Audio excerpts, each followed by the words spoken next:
Chapter 4. The issue: soul, God, and self. The third aspect is that the Buddha did not believe in the soul, did not believe in God, did not believe in heaven. This seems challenging. We might accept there is no God since no one has ever seen him. It's quite possible that he is just a projection. We might also accept there is no heaven, as it could merely be an unfulfilled desire of ours. But no soul? Then there's nothing for you to cling to. No soul? Then what is the purpose of human life? If there is no soul, if death is the end, then all effort is in vain. What's the point of meditation? What use is prayer?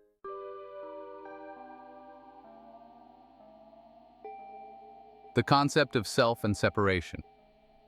The Buddha stated that the idea of the self, of the soul, has been misunderstood. You exist, but you do not have a self. You exist but are not separate from the universe. Separation forms the basis of the self-concept. If I am separate from you, I have a self. If you are separate from me, you have a soul.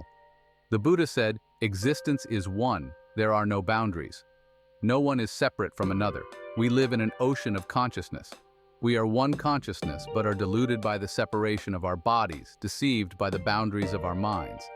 And because of the body and the mind, and because of the identification with the body and the mind, we think we are separate. We think we have individual selves.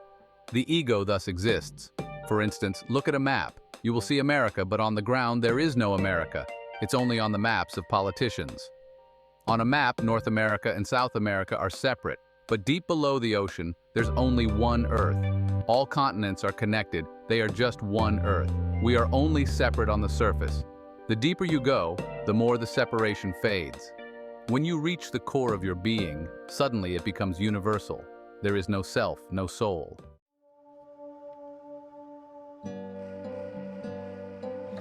The Buddha was a realist. The Buddha had no beliefs about God, the soul, or paradises. What then did he teach? He taught a way of life, not a belief system. His method was very scientific, based on experience, on practicality. He was not a philosopher, not a metaphysician. He was a realist.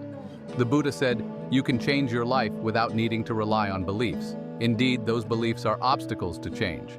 The first step is to abandon beliefs, metaphysics, doctrines. Start from zero, with no philosophy, no ideology. Start with emptiness. That's the only way to reach the truth. I have heard, a traveler opened a Bible placed by the Gideons in a hotel room. On the first page was printed, if you are sick, read Psalm 18. If your family is in discord, read Psalm 45. If you feel alone, read Psalm 92. The person felt lonely and so opened to Psalm 92 and read. After finishing, they saw below, if you still feel lonely, please call 888-1234 and ask to speak to Nani. If you read your holy book carefully, you'll find the footnotes more intriguing. Sometimes they are not clear, but if you pay attention, you will find the appropriate footnote. The Buddha said all your scriptures are just desires, instincts, greed, lust, anger of yours. They are just creations of your mind, so they must bear the traces of the mind. Scriptures are man-made. Hence, all religions try to prove that their scripture is not a product of man. Christians say God authored the Bible. The 10 Commandments were directly given to Moses by God. The New Testament is the direct message of the Son, the only Son of God. It is not man-made. It was divinely revealed. Hindus also say the Vedas are not a product of man. And the story repeats. Muslims say the Quran was read to Muhammad by God. Why do all religions say their scripture is from God, but those of other religions are not? Muslims do not accept the Vedas as from God. Hindus do not accept the Quran. Why is that?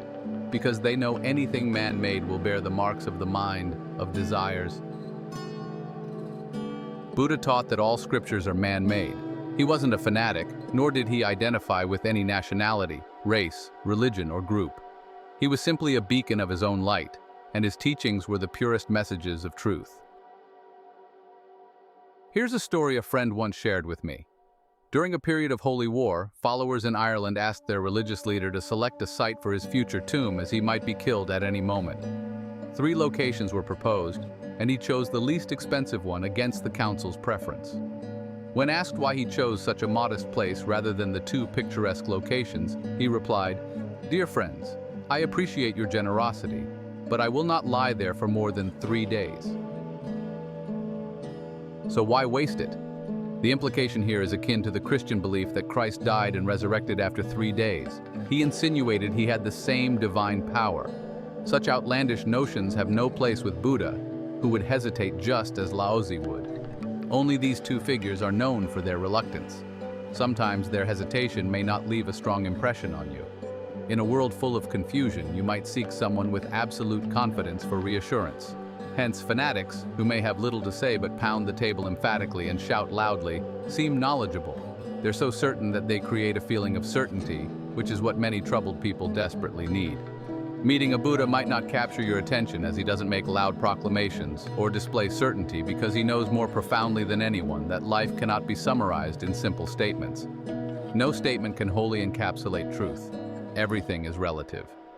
Buddha and Mahavira, the two most renowned sages of India, deeply understood the law of relativity, something Einstein only discovered in modern times and introduced to science. Science used to be certain in a dogmatic, absolute way. With relativity, science has become more humble and honest. Classical physics suggested that knowing initial conditions could predict the universe's state at any time. Heisenberg's uncertainty principle countered that it's impossible to know both the position and velocity of a particle at the same time. If you know one, you can't accurately know the other.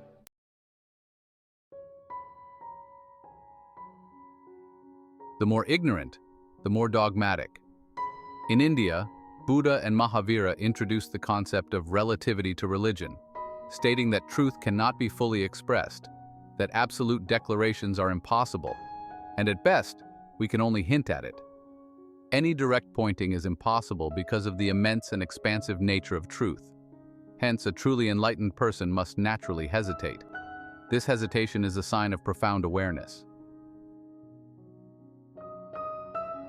Unfortunately, the more ignorant are often the most dogmatic. This is one of humanity's sad truths. The foolish are certain, while the wise hesitate. To truly understand Buddha, you must be alert and open to his teachings. He doesn't present truth on a grand scale but offers guidance and suggestions, and even this is challenging enough. I've mentioned before, Buddha is practical. He seldom discusses metaphysical issues and approaches matters directly and simply. Sometimes his words may not seem profound, but if understood, they are incredibly profound. He doesn't beat around the bush or make grandiose statements. I heard about a young woman just in her 20s engaged to a rising star at a famous company. Everyone thought they were a perfect match. But the real problem was in their intimate life. Before their honeymoon even started, she complained to her friends, "He's a marketing expert, so every night he sits by the bed talking about how wonderful it's going to be." But it never happens. Buddha doesn't need to prepare or advertise what he's about to say. He speaks what needs to be said and moves on.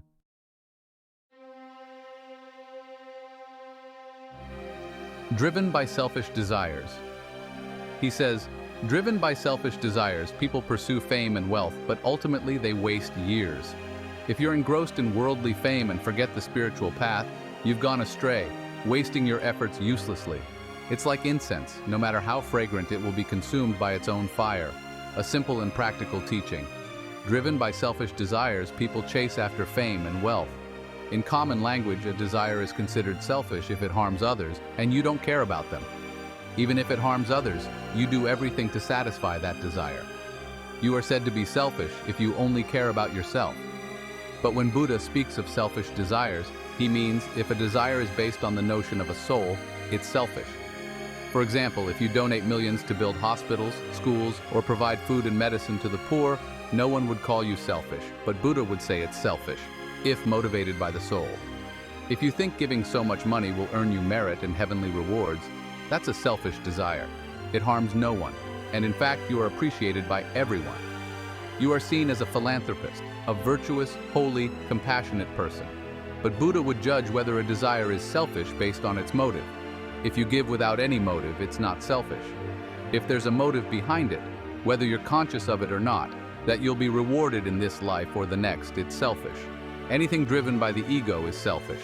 If you meditate to achieve enlightenment, that's a selfish desire. Buddha often told his disciples, whenever you meditate, after meditating, give back what you've received, return it to the universe. If you feel blissful, direct it towards the universe and don't keep it as a treasure. If you feel happy, share it immediately. Don't cling to it, or else your meditation is just an act of the ego. The ultimate goal of meditation is to discard the ego, the self, that is the disappearance of the self. Buddha said, "Driven by selfish desires, people chase after fame and wealth. But once they achieve it, they have wasted many years. You might have fame, renown, power, and be respected by everyone, but what are you really doing? Are you aware of your actions? You've missed the opportunity to chase after utterly futile things. You're collecting garbage, wasting time and energy." He said, "If you're engrossed in worldly fame and forget the spiritual path, you've gone astray." He calls his path the way.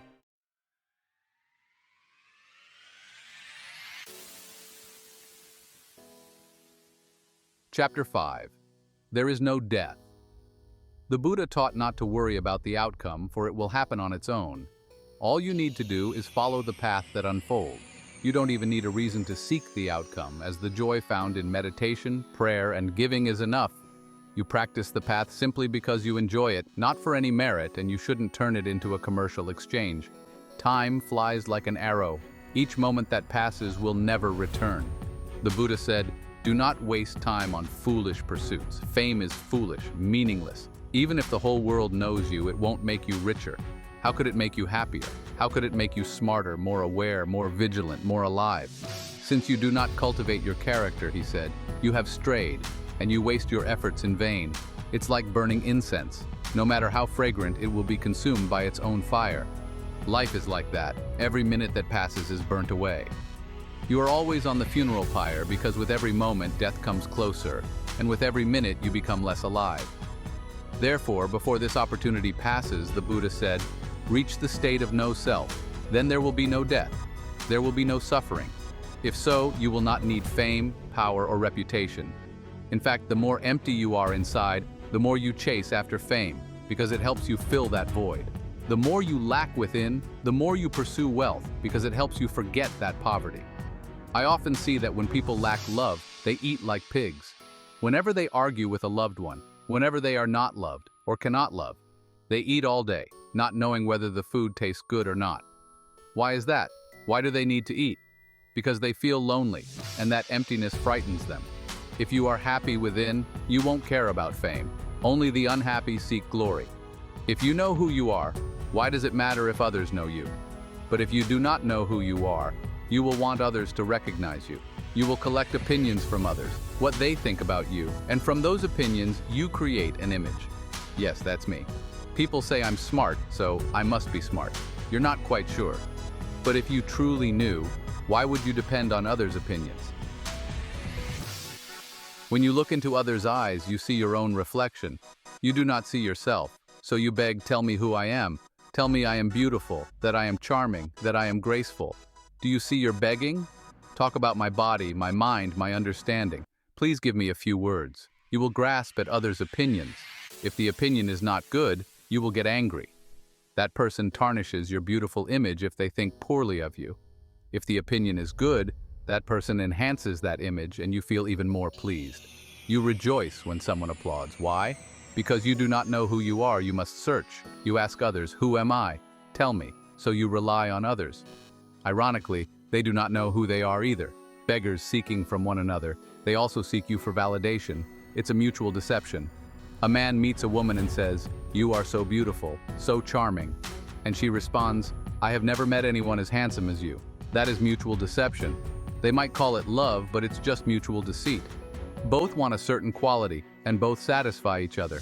Everything is fine until one of them tires and does not want to play the deceitful game anymore. Then the honeymoon is over, and they talk about marriage. Then the harmony dissipates. The husband thinks, "I was under a spell, bewitched." The wife thinks, "I was deceived by him." No one deceives you except when you are ready to be deceived. No one deceives anyone if they are not ready, waiting to be deceived. You cannot deceive someone who knows who they are. They will laugh at your opinion. They will say, "Do not waste time unnecessarily. I already know who I am. Say what you want, but please do not worry about me. I know who I am." When the inner self is fulfilled, you will not chase after luxuries, nor pursue power. Psychologists observe that when people feel powerless, they seek symbols of desire to compensate. When feeling powerless, one might want a beautiful car to compensate for that loss. He wants the best car on earth. His potency has waned, so he replaces it with something else. He feels exhilarated as the car speeds, as if in the arms of a lover. Speed gives him power. He identifies with the car. Psychologists have observed for years that those with an inferiority complex always have great ambitions. Indeed, no one plunges into politics unless they are full of complexes. Politicians are typically people with complexes. They want to prove their superiority because they cannot live with the feeling of inferiority. What I am saying is, what you lack inside, you will gather from the outside to compensate. If there is no lack within you, you will relax in your bliss. Only then can you see your true beauty. Only then can you truly know who you are. The Buddha said, people cling blindly to material wealth and selfish desires, so much so that they sacrifice their whole lives for them. They are like children trying to lick honey off a knife blade. The honey cannot satisfy them, but they can cut their tongues on the blade. Your desires cannot be satisfied in this realm. This is a world of illusions. Nothing can fulfill you because only reality can satisfy. Don't you see? When you dream, you may eat all you want from the fridge. Fortunately, it does not disturb your sleep. Otherwise, hunger would keep you awake. The dream compensates for what you lack and allows you to sleep. You think, I am full now. You have deceived your body. The dream is a deceiver. When you wake, you're still hungry because a feast in a dream is as good as fasting. A feast and fasting are the same in dreams, for dreams are not real. They cannot truly satisfy. To quench thirst, you need real water. Only reality can truly satisfy. The Buddha said you always create opportunities to harm yourself, but you cannot be truly fulfilled in this life. Occasionally, you might taste a few sweet drops, sweet yet dangerous and never satisfying. And those drops of honey are smeared on a knife's edge. You could easily cut your tongue. Look at the elderly. You will see they are covered in scars. Their beings are nothing but wounds and sores. When a person dies, you see no smile on their face, only the decay of their injuries. If someone has lived not being deceived by dreams and false desires, growing older, they become more innocent. In death, they are even more beautiful. Sometimes you meet an old person who looks more beautiful in old age than when they were young. Bow to them. They have lived a true life, a life full of inner richness. Because if you live truly as you age, you become more magnificent, and a radiant grace surrounds you. An aura appears around you, and you become a temple of the eternal, the absolute. This is as it should be, for life is an evolution. If you age and become uglier, it proves you have licked honey from many blades. You have been wounded often. Old age becomes a dry, tedious affair, and few can close their eyes in peace because seldom do people really live. If one truly lives, like a candle burning at both ends, their death is a grand spectacle, a sublime beauty. You will see their life shine brightest at death. In their final moments, they become a powerful flame. The essence of their being is concentrated in that moment. A light emanates from their essence. Before they depart forever, they leave a mark on the world. This happened when the Buddha entered nirvana. It also occurred with Mahavira at his death. We cannot forget them, not because they wielded power, they were nobodies in terms of historical impact, but we cannot forget them. Historically, they did nothing. We could erase them from history without any loss. Indeed, they did not exist for written history. They stood alongside history, yet we cannot forget them. In their final moments, they left a legacy for humanity. Their ultimate radiance showed us our own limitless potential.